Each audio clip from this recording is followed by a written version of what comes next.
community radio for North Herts. This is North Herts Radio. Now, I am very, very thrilled and lucky to have on the line local businesswoman and entrepreneur Helen Froggett-Thompson. Hello, Helen. Good morning. How are you? I'm fine, thank you. Good. How are you keeping, working from home, etc.? Well, it's quite usual for me. I've been doing it for about 30 years, so in itself it's not odd, but there's no gigs to go to, so that's a bit strange. That is a bit weird. So you run Folkstock Records as well as all the other things that you do. Let's just touch on that briefly. How is this affecting local musicians? It must be really tough for them at the moment. Yeah, obviously it's not only the fact that you haven't got the money that you would normally have from gigging regularly, but it's also, I think, a confidence issue as well. You know, it's if you have a break from performing, sometimes you can really notice it. And then the other option, of course, and a lot of people are doing this, is live streaming. Yes. And that is such a good idea. It's just going to keep your hand in, isn't it, basically? Yeah, exactly. Then you've got to find the right environment to do it in, and then you don't want the quality to be too low. So there's quite a few things to bear in mind, but there are a lot of good apps around, and if you Google live streaming gigs, there's lots of advice. People are really stepping up the mark. So making sure that you have some sort of payment link as well is really handy when you are live streaming, because, you know, essentially you don't really want people to have to pay to listen to you when you're live streaming. But if you've got a donate button, I really recommend that you link up your Bandcamp or any other or put a link for your Bandcamp purchases, yes, but maybe a PayPal account, or there are other methods as well for getting money online. And again, Google it, because there's lots of options around at the moment. They're springing up, which is really helpful. That's a really good idea as well. I hadn't actually thought of that you could have a donate button. Like you say, people are doing it really for two reasons, I think. One, to keep their hand in, and secondly, to keep people entertained, because there's not an awful lot to do. Well, there is, you know, it depends on who you are, but there's not an awful lot to do at home. But to have a donate button, that's a great idea. I never even thought about that. Well, a lot of them rely on the income from gigging as their primary income.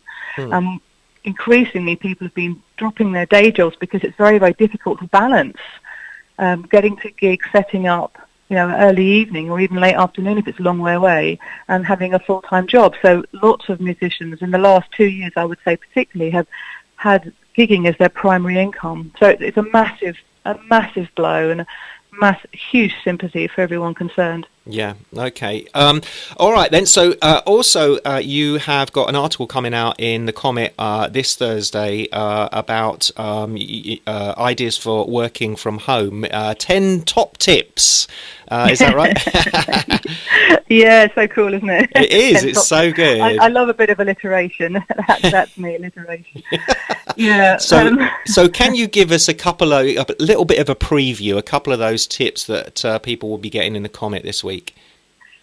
I'll give you a couple that are in it and a couple that aren't in it that I think are very important. I've realised since I wrote that. Yeah. I think it's really important to have somewhere where you can set up a mini office. That if you can keep it in place all the time, rather than have to set up and pack it up each night and set up each morning, it's really difficult to do that because it doesn't take much to distract you. Yeah, totally. It's already there. I think lower the bar. We're so used to operating at full speed ahead and rushing, and now is the time to be able to step back slightly and consider what is enough. Yeah. Rather than trying to be superhuman here. We're trying to keep the wheels on the bus, not reinvent the bus.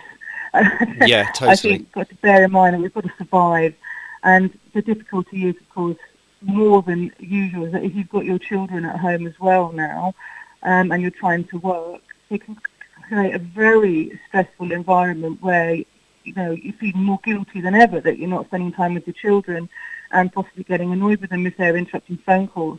I just think really everyone is in a completely different space. Nothing is the same as it was before, and people are going to be a lot more tolerant of children interrupting, cats getting in front of videos, and, you know, things like that. I think we're all just trying to survive, and I don't think we need to worry about the standards in that sense that we used to have before. I think getting dressed is really important, says she, talking to you in her dressing gown. To be fair, I only knew about a few minutes ago. So, but I do think trying to keep into a routine where you do get dressed by, say, 9. And I think the guide is, would you be able to talk to your boss or manager or a customer on Skype? So bear in mind, you've got to keep it from the waist up. It's quite a good idea. And that's in terms of hair and anything you put on your face as well. It's just, I think it's important to be in that mindset where you're actually thinking about being at work, even though you're not actually in the environment. I do think that if you've got children and there's 2 adults at home, and obviously not everyone is in that privileged position, but it does create its own difficulties with your other half, because if you're a woman or the primary caregiver, which actually of course doesn't have to be a woman, the assumption might be made that you're going to carry on being the primary caregiver just because at weekends you are.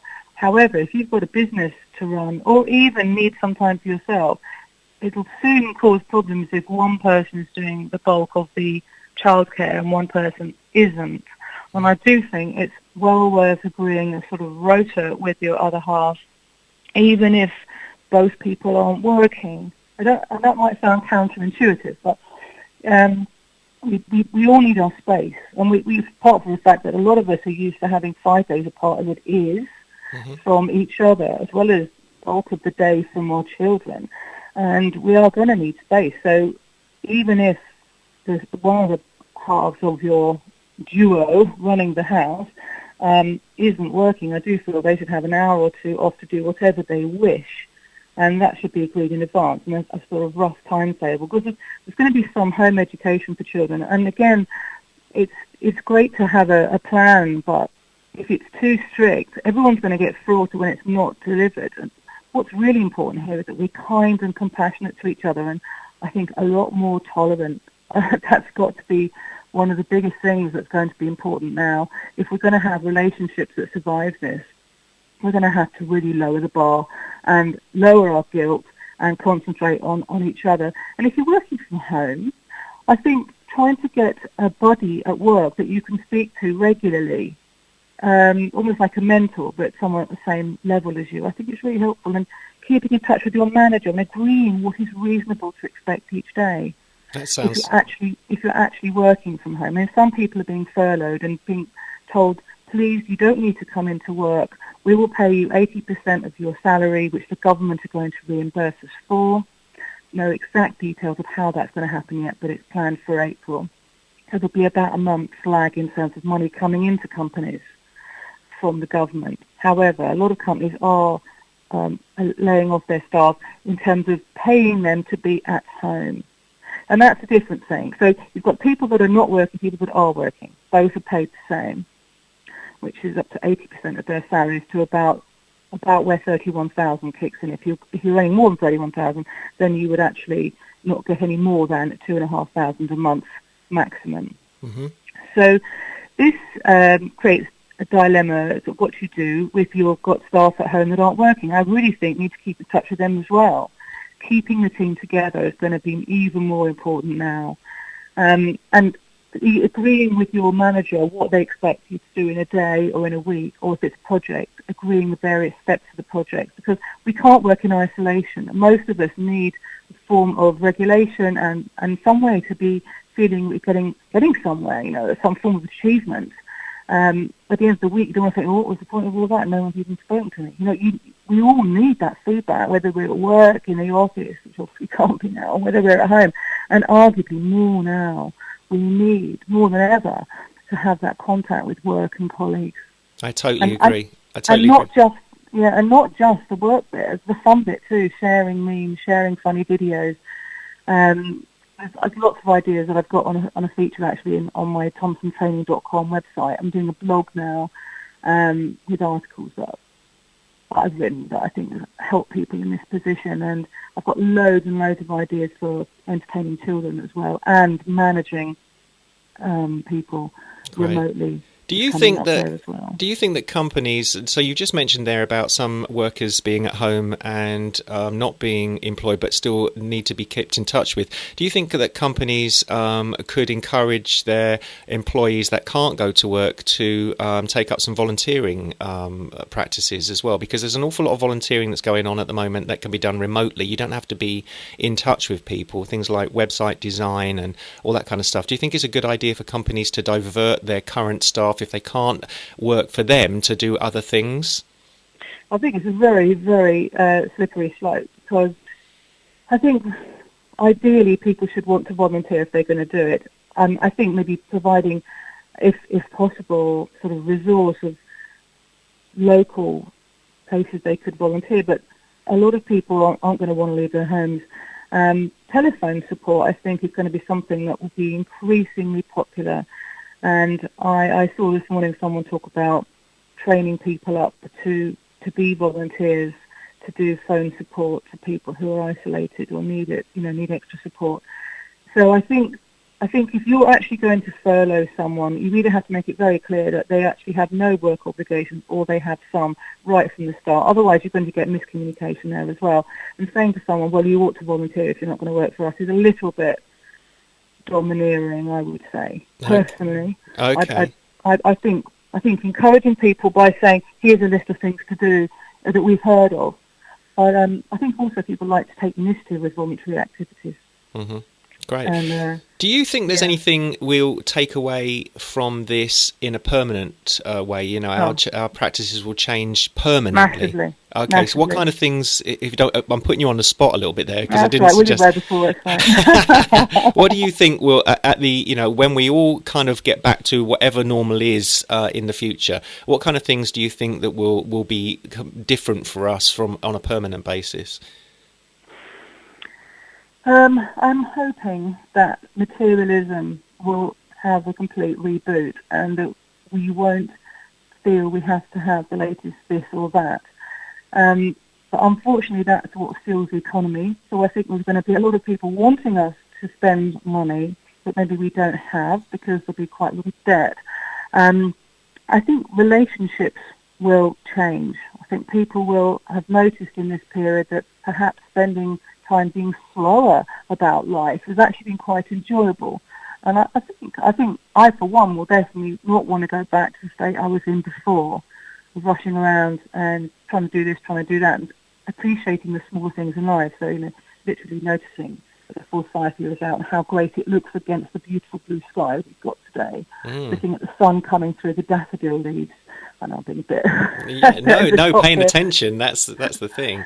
And you're very easy. Yeah, and you're a very spiritual person as well. So I hope you don't mind me mentioning that. But so that is a positive change there, and also, of course, the environment as well. I know you're very into the environmental side of things, and you see the map of China. The aerial map of China now from space, and it shows that pollution has obviously plummeted. The air is so much clearer now. Do you think that is going to have a big change for us as well? Yes. There's a lot of people thinking that Greta has got what she wanted. I guess the old proverb of be careful what you wish for springs to mind, because with the law of abundance, you can ask for something, but the route is not in your control. How many of us have wished, or if only we could stop off the world? Yeah. And that's what's happened, isn't it? The bizarre thing I find is that we're watching TV, we're watching films, say, and normally when you come off that sort of environment, you're back into the real world. Oh, everything's fine. We're not in a zombie apocalypse. But actually, when we come off most programs now, other than the news, we think, actually, God, our reality is worse than the programs we're watching. Everything is switched. And I think it's going to be very important that we all notice each other more, that we're all paying more attention, which seems to be happening. And I think there's a lot of positive effects. But if you're worried about money coming in on a week-by-week basis, then you may not have that luxury. And I do feel that when I read Bill Gates' quote yesterday, which was sort of all over social media, I thought, yeah, it's a bit rich coming from you, actually. You're in a position of privilege here. You're not worrying about getting money on the table, money in and food on the table each day. And whilst I know he has amazing charitable foundations, things like that, he's still from a very privileged position, and arguably what he's been creating has been fueling all our desires that he's now saying we shouldn't have anymore, that we should be more grateful for smaller things in life and not be materialistic. So I think it's quite important that we keep a handle on the reality for a lot of people, and especially the self-employed. But I do feel this week will make a material difference to what's on offer. Of course, the mechanism is what the problem is, because is it going to be on profit over the last 3 years averaged out, or which for a lot of people will be very low, or actually earnings. Earnings are quite different to profit. Yeah, totally. I haven't made profit for years. So that's because you're doing the things that you love, which is the important I know. thing. It's all very well being altruistic. So we'll have to see. But I do think it is a game changer, and we're now in the new normal. And I think over the next few weeks things will evolve. And it's very early days, but I wish everyone the best of luck, and just be tolerant with everyone around you. Give everyone a lot more slack, including ourselves, and just try and enjoy as much as we can the small bits of each day, and each night think about, try and be grateful about things that have gone right. The fact that the omelette you made didn't turn into scrambled egg. In fact, it did, so I couldn't be grateful for that. But the mushrooms were nice. Yes. Good advice. Grateful. Very good advice. If people want to connect with you, Helen, how can they do that?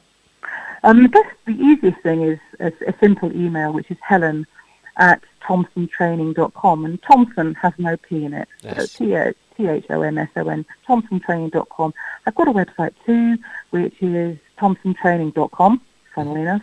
Easy. I'd love to hear from anyone. I love the dialogue around this. I think it's a fascinating topic, and I'm thinking there's some good things are coming out in the humanitarian area, and we just need to push through the fear.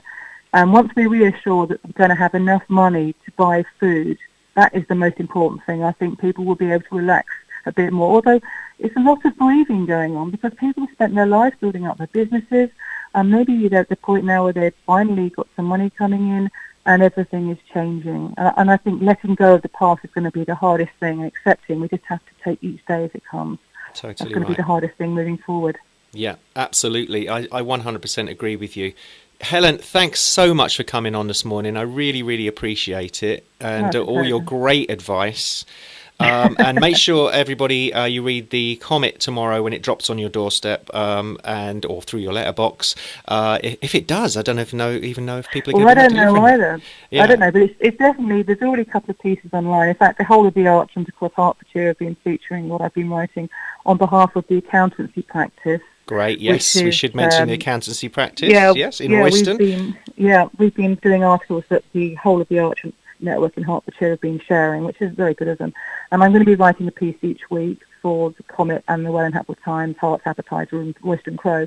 So there's going to be quite a lot of stuff going around, and I think the situation will evolve. There are new issues arising which definitely will be worth writing about, and it's some of the stuff that we can't anticipate at the moment, but watch this space. Absolutely. Great. Helen, take care of yourself, stay safe, and keep bringing us brilliant content, because it is so good what you're doing there. Okay, Thank you. Okay, talk to you soon. Yeah, bye take for care. now. Bye-bye. NorthHeartsRadio.com